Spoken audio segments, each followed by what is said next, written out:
ಒಂದು breaking news ಇದೆ. ಲೋಕಸಭಾ ಚುನಾವಣೆಗೆ ಪ್ರಣಾಳಿಕೆ ಬಿಡುಗಡೆ ಮಾಡೋದಿಲ್ವಾ ಜೆಡಿಎಸ್? ಈ ರೀತಿ ಪ್ರಶ್ನೆ ಕೇಳೋದಕ್ಕೂ ಕಾರಣ ಇದೆ. ಕಾಂಗ್ರೆಸ್ ಪ್ರಣಾಳಿಕೆಯೇ ತನ್ನ ಭರವಸೆ ಅಂತ ಏನಾದ್ರೂ ಹೇಳ್ಬಿಡ್ತಾರಾ ದಳಪತಿಗಳು ಅಂತ? ಯಾಕಂದ್ರೆ ಮೈತ್ರಿ ಮಾಡ್ಕೊಂಡು ಲೋಕಸಭೆ ಚುನಾವಣೆ ಫೇಸ್ ಮಾಡ್ತಾ ಇದ್ದಾರೆ. 2 ದಿನದಲ್ಲಿ ಪ್ರಣಾಳಿಕೆ ಬಿಡುಗಡೆ ಮಾಡೋದಾಗಿ ಜೆಡಿಎಸ್ ವರಿಷ್ಠರು ಹೇಳಿದ್ರು. ಆದ್ರೆ ಇದುವರೆಗೂ ಪ್ರಣಾಳಿಕೆ ಬಗ್ಗೆ ಪಕ್ಷದಲ್ಲೇ ಚರ್ಚೆ ಆಗಿಲ್ವಂತೆ. ಯಾವ ಕಾರ್ಯಕ್ರಮ ಹಮ್ಮಿಕೊಳ್ಳಬೇಕು ಅನ್ನೋ ಬಗ್ಗೆ ಕೂಡ ಚರ್ಚೆ ಆಗಿಲ್ಲ. ಹಾಗಾದ್ರೆ ರಾಜ್ಯದಲ್ಲಿ ಮೈತ್ರಿ ಮೂಲಕ ಲೋಕಸಭಾ ಚುನಾವಣೆಯನ್ನ ಫೇಸ್ ಮಾಡೋದಕ್ಕೆ ಹೊರಟಿರುವಂತ ಜೆಡಿಎಸ್ ಕಾಂಗ್ರೆಸ್ ಪ್ರಣಾಳಿಕೆಯನ್ನೇ ನಮ್ಮ ಪ್ರಣಾಳಿಕೆ ಅಂತ ಏನಾದ್ರೂ ಹೇಳ್ಕೊಳ್ಳುತ್ತಾ? ಆ ಒಂದು ಸ್ಟ್ರಾಟಜಿ ಏನಾದ್ರೂ ಇದೆಯಾ ಅನ್ನುವಂತ ಒಂದು ಪ್ರಶ್ನೆ ಈ ಸಂದರ್ಭದಲ್ಲಿ ಚರ್ಚೆ ಆಗ್ತಾ ಇದೆ.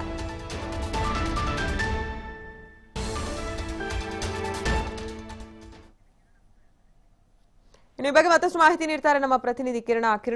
ಜೆಡಿಎಸ್ ಪ್ರಣಾಳಿಕೆ ಯಾವಾಗ ಬಿಡುಗಡೆ, ಅಥವಾ ಕಾಂಗ್ರೆಸ್ ಪ್ರಣಾಳಿಕೆ ಭರವಸೆಗಳೇ ನಮ್ದು ಅಂತ ಹೇಳ್ಕೊಬಿಡ್ತಾರ ಹೆಂಗೆ? ಅಂಕಿತಾ, ಏನು 2 ಅಂದ್ರೆ ಜೆಡಿಎಸ್ ವರಿಷ್ಠರು ದೇವೇಗೌಡರು ಹೇಳಿಕೆಯನ್ನ ಕೊಟ್ಟಿರ್ತಾರೆ. 2 ದಿನದಲ್ಲಿ ನಾವು ಆ ಪ್ರಣಾಳಿಕೆಯನ್ನ ಬಿಡುಗಡೆ ಮಾಡ್ತೀವಿ ಅನ್ನುವಂತಹ ಒಂದು ಹೇಳಿಕೆಯನ್ನ ಕೊಟ್ಟಿರ್ತಾರೆ. ಆದ್ರೆ ಇದುವರೆಗೂ ಸಹ ಪ್ರಣಾಳಿಕೆ ಸಂಬಂಧವಾಗಿ ಯಾವುದೇ ರೀತಿಯಾದಂತಹ ಒಂದು ಸಭೆಯನ್ನ ನಡೆಸಿಲ್ಲ. ಯಾವ ನಾಯಕರ ಜೊತೆಯೂ ಸಹ ಒಂದು ಮಾತುಕತೆಯನ್ನ ನಡೆಸಿ ಯಾವ ಕಾರ್ಯಕ್ರಮಗಳನ್ನ ಜನರಿಗೆ ಕೊಡಬಹುದು ಅನ್ನುವಂತಹ ಒಂದು ನಿಟ್ಟಿನಲ್ಲಿ ಯಾವುದೇ ರೀತಿಯಾದಂತಹ ಒಂದು ಚರ್ಚೆಯು ಇನ್ನುವರೆಗೂ ಸಹ ನಡೆದಿಲ್ಲ ಅಂತ ಒಂದು ಮಾಹಿತಿ ಲಭ್ಯವಾಗ್ತಾ ಇರುವಂತದ್ದು. ಜೊತೆಗೆ ಏನು ಚುನಾವಣೆ ಸಂದರ್ಭದಲ್ಲಿ ಜನರನ್ನ ತಮ್ಮ ತೆಕ್ಕೆಗೆ ತೆಗೆದುಕೊಳ್ಳಲಿಕ್ಕೆ ಸಾಕಷ್ಟು ಪ್ರಣಾಳಿಕೆಯ ಭರವಸೆಗಳನ್ನ ನೀಡಲಾಗುತ್ತೆ. ಆದ್ರೆ ಈ ಬಾರಿ ಜೆಡಿಎಸ್ ಏನು ಕಾಂಗ್ರೆಸ್ನ ಪ್ರಣಾಳಿಕೆ ನಮ್ಮ ಪ್ರಣಾಳಿಕೆ ಅನ್ನುವಂತಹ ಒಂದು ಹೇಳಿಕೆಯನ್ನ ಕೊಡ್ಲಿಕ್ಕೆ ಮುಂದಾಗಿದ್ಯಾ ಅನ್ನುವಂತಹ ಸಾಕಷ್ಟು ಪ್ರಶ್ನೆಗಳು ಉದ್ಭವ ಆಗ್ತಿದೆ.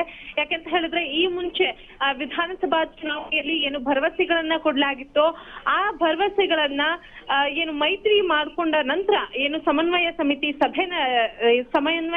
ಸಭೆ ನಡೆಯುತ್ತೆ.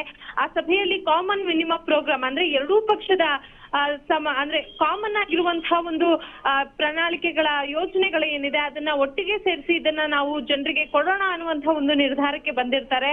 ಆದ್ರೆ ಅದು ಸಹ ಯಾವುದೇ ರೀತಿಯಾದಂತಹ ವರ್ಕ್ ಆಗಿಲ್ಲ. ಅಂದ್ರೆ ಅದು ಸಭೆ ಏನಾಯ್ತು ಅದು ಅಲ್ಲಿಗೆ ಸೀಮಿತವಾಗೋಯ್ತು. ಈ ಬಾರಿ ಸಹ ಇದೇ ರೀತಿಯಾದಂತಹ ಒಂದು ಏನು ಯೋಜನೆಗೆ ಜೆಡಿಎಸ್ ಮುಂದಾಗಿದ್ಯಾ ಅನ್ನುವಂತಹ ಒಂದು ಸಾಕಷ್ಟು ಪ್ರಶ್ನೆಗಳು ಉದ್ಭವ ಆಗ್ತವೆ. ಅಂಕಿತಾ, ಓಕೆ, ಧನ್ಯವಾದ ಕಿರಣ ತಮ್ಮೆಲ್ಲ ಮಾಹಿತಿಗಾಗಿ. ಎಷ್ಟೇ ಬ್ಯುಸಿ ಇದ್ರು, ಏನೇ ಕೆಲಸಗಳಿದ್ರು, ಫಸ್ಟ್ ಹೋಗಿ ಎಲ್ಲರೂ ತಪ್ಪದೆ ಮತ ಚಲಾಯಿಸಿ ಒಳ್ಳೆ ಅಭ್ಯರ್ಥಿನ ಆಯ್ಕೆ ಮಾಡಿ. ನಮ್ಮ ಸರ್ಕಾರ ನಮ್ಮ ಹಕ್ಕು. ಸೊ ಹಾಗಾಗಿ MP ಎಲೆಕ್ಷನ್ಸ್ ಬರ್ತಾ ಇದೆ.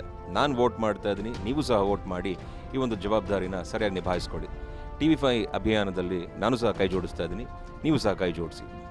ಎಲ್ರಿಗೂ ಒಳ್ಳೆಯದಾಗಲಿ. ಮತ ಚಲಾಯಿಸಿ, ನಮ್ಮ ಮತ ನಮ್ಮ ಹಕ್ಕು. ಇದು TV5 ಕಳಕಳಿ.